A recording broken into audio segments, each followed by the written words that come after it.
Hi, I'm Dan Flowen, and God has blessed me to be the author of a new best-selling book called Fisherman's Apprentice, The Making of a Fisher of Men. I want to talk with you just a little bit today about peace. Peace seems to be one of the most elusive things in our world today, doesn't it? I mean, all you have to do is turn on the evening news. Our world is starving for peace. So, how does one find peace anyway? Have you ever heard someone use the expression, "I'm going to my happy place"? You know, this is the place that people go to either in their mind or a physical place or an activity to escape the noise and the stress of the day and find some peace. You have a place like that? Well, for me, when I need peace, I get on my boat and I go fishing. Out there in my boat, just me and nature, I can breathe. And all the stresses of the day just fade away. Or here's another example. I used to travel a good bit for my job, so I was in and out of airports a fair bit. To me, airports are a particularly noisy and stressful place. I mean, there's a million people trying to get someplace all at once, and there's that incessant beep, beep, beep of the golf cart people mover going up and down the concourse, and the constant announcements going on over the loudspeaker. It is mind-numbing. But I have found a way to block out all that noise and stress and find my happy place. Noise-canceling earbuds. To me, these things are the best invention since the electric trolling motor. But here's the thing. As soon as I take out those earbuds or I come in from a day on the water, the world comes crashing back in. So the peace was only temporary. Or was it really peace at all? Maybe it was really just quiet. Now certainly quiet is valuable in our lives, but was that peace? Let's see what we can learn from Jesus about this. In Mark chapter 4, as evening came, Jesus said to his disciples, "Let's cross to the other side of the lake." So they took Jesus in a boat and started out, leaving the crowds behind. But soon a fierce storm came up. High waves were breaking into the boat, and it began to fill with water. Jesus was sleeping at the back of the boat and with his head on a cushion. The disciples woke him, shouting, "Teacher, don't you care that we're going to drown?" When Jesus woke up, he rebuked the wind and said to the waves, "Silence, be still."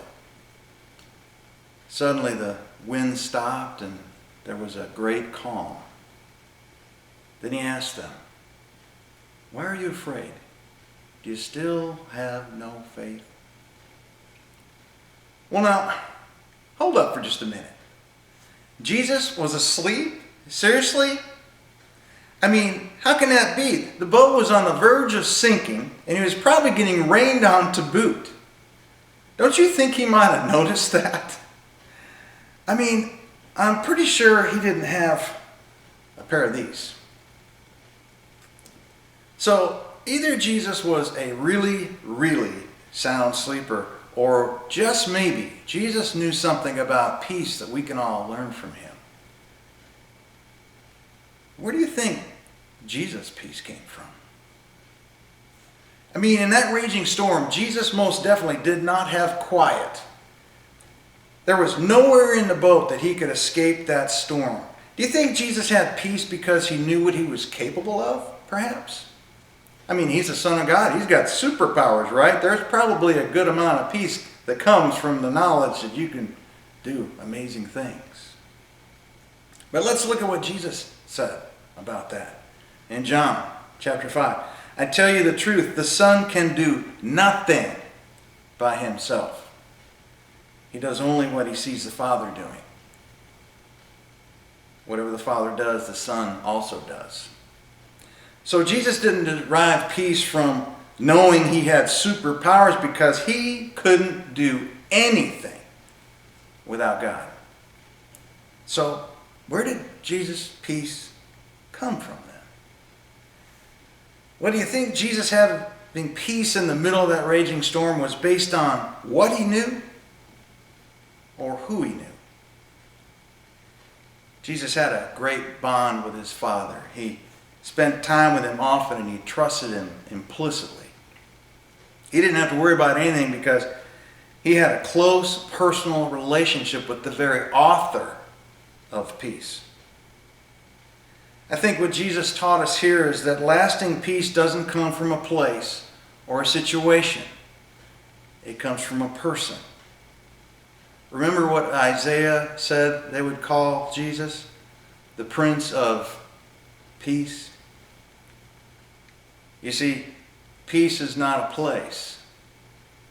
It's a person. In the middle of that raging storm, the disciples had a choice to make. Peace or panic? Well, they panicked. I mean, they had peace incarnate right there in the boat with them, and they still panicked. You and I are faced with the same choice as our storms of life come. Are you going to have peace or will you panic? Have you ever noticed how most of us never spend the time to really get to know Jesus until some horrific storm comes along? Well, that was me. Oh, sure, I've been a Christian all my life, but there's something about being told you're dying way ahead of schedule that gets you to start thinking about the things of God. In 2007, I was diagnosed with stage 4 metastatic melanoma and was told I had 8 months to live. Our storm had come, and for me and Julie, it was decision time. Which would it be? Peace or panic? I remember how some people responded to Julie when she told them how she was doing with Dan dying of cancer and all. And Julie would say, I know that God's plan is perfect and he's a lot smarter than I am. So I'm just trusting that he's only got the best in mind for me and Dan. And these folks would look at Julie like she was in denial or something, as if to say, doesn't Julie realize the hopelessness of Dan's situation here? Does she not see that Dan is dying here? And here she is acting like things are going to be okay. Poor girl. But you see, Julie's peace didn't come from what she knew. It came from who she knew. At one point in my journey with cancer, I guess I was showing some signs of losing my peace. So our daughter Laurel got me this plaque. Keep calm and trust God. That's good advice right there. In the middle of our raging storm, Julie and I began to realize something. If you believe that peace is a person and you want to have peace, you need to know the person of Jesus Christ. So Julie and I began to lean into Jesus harder and harder, and we looked for ways to meet with him more often. And here's the amazing thing we found out.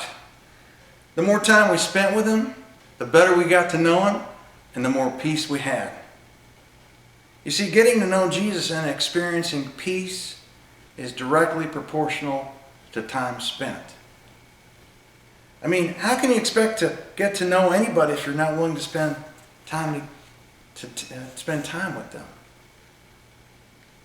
See, here's the thing. Jesus said, "Peace I leave with you, my peace I give you." He didn't say, "I will show you how to find peace."